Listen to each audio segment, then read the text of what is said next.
Si Sir Steven Kuwa makakasama na. Ang tagal kong hinintay si Sir Steven. Pasko lang nakakausap natin si Sir Steven. Good morning, Sir Steven. Si Peter Atrica dito sa DCMM. Yes, Peter Rica. Gandang umaga. Amalgamated, you need to say united. Hindi ako nagbansag niyan, no? Hindi ako involved sa pag-decision ng organization. Good morning, sir. Thank you po. Good morning. Naalala ko, pinag-usapan natin ito. Bakit pag-asa? Bakit hindi pasa? Na-form yung organization right after EDSA Revolution. Ayan. So talagang nila, pinilit nilang, hope, pag-asa talaga. And I remember kasi 1986 din ang DCMM. Bakit MM? Yes. Himpilan ng malayang mamamayan. Yung pala yun. Ayun. Kaya MM. So medyo tayo. We are relatives. Affiliated. Okay, let's talk about presyuhan ng mga supermarkets natin, Sir Steven. Kasi ganito ang nababasa ko. Hindi ko alam kung it's applicable to the Philippines. Sabi ng mga ekonomista sa ibang bansa, kapag sumipa o sumirit ang presyo ng petrolyo, gas, diesel, kerosene, etc., hindi dapat maramdaman yan kaagad sa mga commodities na binebenta sa mga supermarkets or even sa mga wet markets. Meron daw na 30 to 60 days buffer bago maramdaman yung pagtaas ng presyo ng mga bilihin sa mga supermarkets. Agree or disagree? Well, disagree in a certain sense, no? Hindi naman totally disagree, no? Kasi yun na nga, ang distribution, no? Ang cost of distribution is only part of the total fee, part of the total expense or cost, no, ng isang produkto, di ba?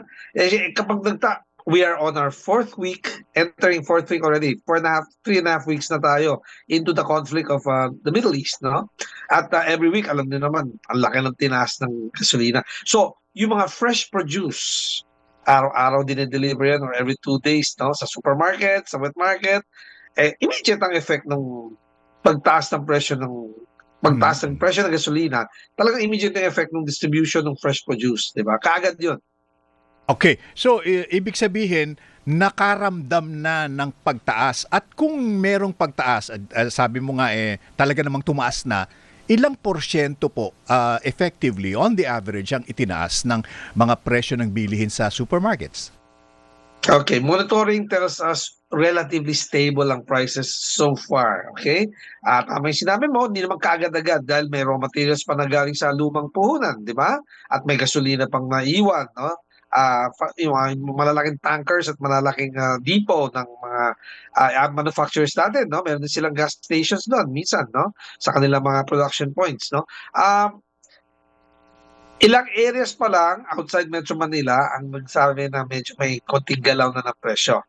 Within Metro Manila, relatively stable. May mga ilang multinationals na nagbanggit starting April 1, that's next week, medyo gagalaw na ng kaunti ang presyo nila. Hindi lahat ng produkto nila.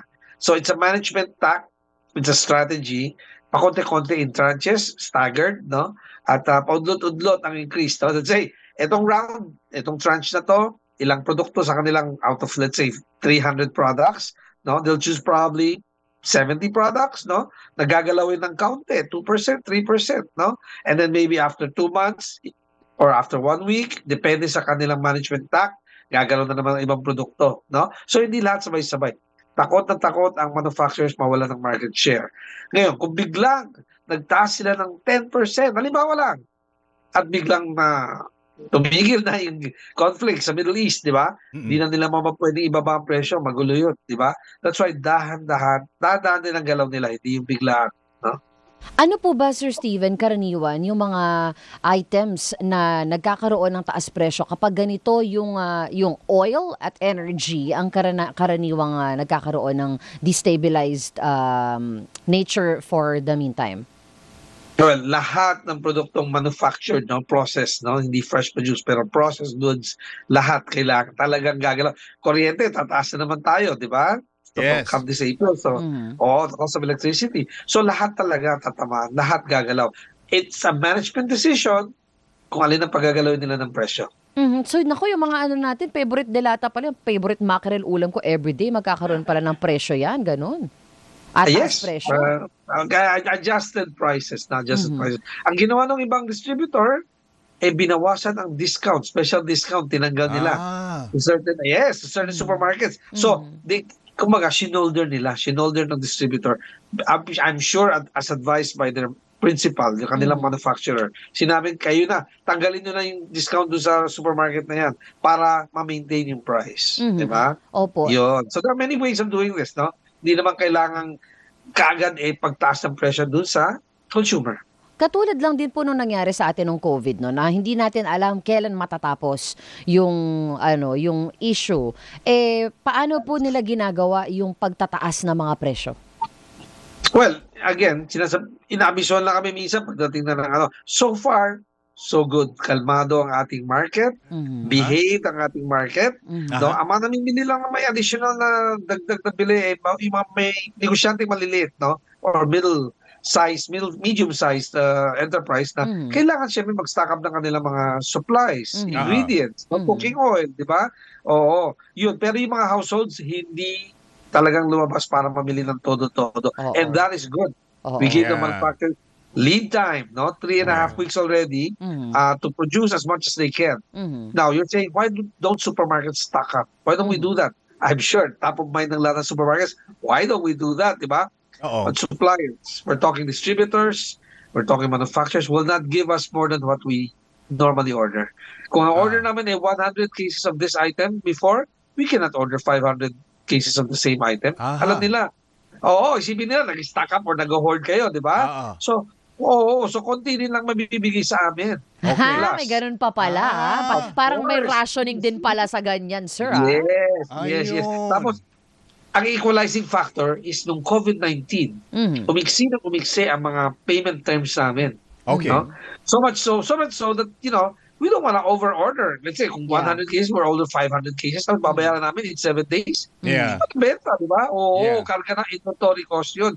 Very Oo. heavy yun. And you're Okay. talking how many thousands of items inside the supermarket. Di ba? Pero Yun. di ba ang initial diyan ang knee jerk reaction mag-stock na tayo kasi para Tataas. ma-protect yung price. Oo. Di ba? Kasi alam niyo Ay, na supply demand thingy. sabi nga nila it can get a lot worse before it gets better. Pero let me share story with you, Sir Steven. Last Yes, Sunday nagpunta ako sa isang malaking mall tapos kami nag-supermarket. Ang napansin ko, parang sa labas ng supermarket, the mall in general, parang konti ang tao, siguro mga 20 to 30% less. Sa supermarket, ang daming tao. So, ang tanong, are you experiencing heightened or abnormally increased sales in the past week or so? Well, there has been, increased sales in supermarkets which cater to the well-to-do or those na may naitabing pera, no? Kung pwedeng pambili. The wage earner, I don't think they can really buy more than what they really need, right? Pero yun na nga, I'm saying, even if these people want to buy more, stock up on their levels, no? Well, even households or even small businesses, no? Which need ingredients, no? Yeah. Don't stock up more than, let's say, 20%, no? Wag mag-stock up ng 50% or 100% more. Kasi supermarkets cannot supply you, cannot service you, no? Kasi we don't stock up double our amount of inventory. And if a supermarket stocks up on the average 7 days, sabi mo ng 10 days worth of inventory, and you buy double what you need, in 5 days, wala nang laman yung supermarket, di ba? Ayun. So you think na as of this time, there's really no need to panic buy, di ba? Yung kung ano lang yung kailangan mo, yun lang ang bilin mo, and maybe 1 week's worth of food and rice, etc. What do you think, Sir Steven? Yeah. Peter, I guess that's the same reason why the government hasn't declared a state of national emergency, no? 'Di ba? Walang price freeze ngayon. Walang price freeze ngayon. Because they don't wanna start announcing and and then have to take it back later on kasi man-made tong conflict, 'di ba? Hindi naman siya typhoon or volcanic eruption or earthquake, 'di ba? Na hindi mo na mababawi, nangyari na So Yeah. nandiyan na yung effect. Ito kumbaga pwedeng ayan, right now, may sinabing yesterday na may nagtatalk ng Iran and America and that for the next 2-3 days, walang bombing daw or something like that, no? Yes, May yes. ganung arrangement, oo. So, ang manufacturers, ang negosyante, ayaw rin ng bigla-biglaan, radical ang desisyon. Tapos babawiin mo, ang hirap nun. Nagtaas ka na, bababa mo pa, ang hirap Mm. nun, di ba? Naku, Wala daming- naman diniwala sa'yo. Correct. Nag-shift na yung market to another brand, no? Di ba? Oo. Dami na gumagawa niyan, yung i-announce, babawiin, Sir Steven. Kaya mahirap kung gagawin din nila yan, pati sa mga grocery natin. Oo. Oo. Pero- Pag palengke, mabilis kasi ilan lang item mo Mm-mm. or Yeah. mini-mart, no? Pero pag supermarket, tapos meron kang chain of 30 stores, Yes. hindi ganun kabilis. So, kahit sabihin mo computerized, no? Mm. Kasi malilito tauhan mo. Yung tauhan mo malilito. Diba? Ano ba to? Bumaba talaga? Ah. O, diba? Oo. Alam mo, Sir Steven, bigla ko lang na-realize dahil sa sinabi mo, no, ha, na ang laking papel na ginagampanan ng supermarkets to make people feel na it's okay, chill lang, everything is alright. Okay? Normal pa tayo ngayon, okay? Huwag na kayong munang mag-panic buying. Oo. Oh, Sir, boss, wala mo ng panic buying, sir. ah? That's why yun ang unang in-announce ko, no? To, Yeah. not don't panic. Kasi Yes. once someone shoots the first bullet, tuloy-tuloy na yan, Yan. di ba? Same Yan. way, ganun din. Pag may nagtaas na presyo, nagtaas na Yes. siya. Taas na rin tayo. Correct. Yun. Ayan. Bago effect na. So, Oo. don't lose hope. Mm-mm. May pag-asa. Ayan! Ang Philippine Amalgamate. Salamat, Sir Thank you for Steven. your time, Sir Steven. My pleasure to have. Thank you for having me. And thank you to the Morning. Supermarkets Organization dahil ang laki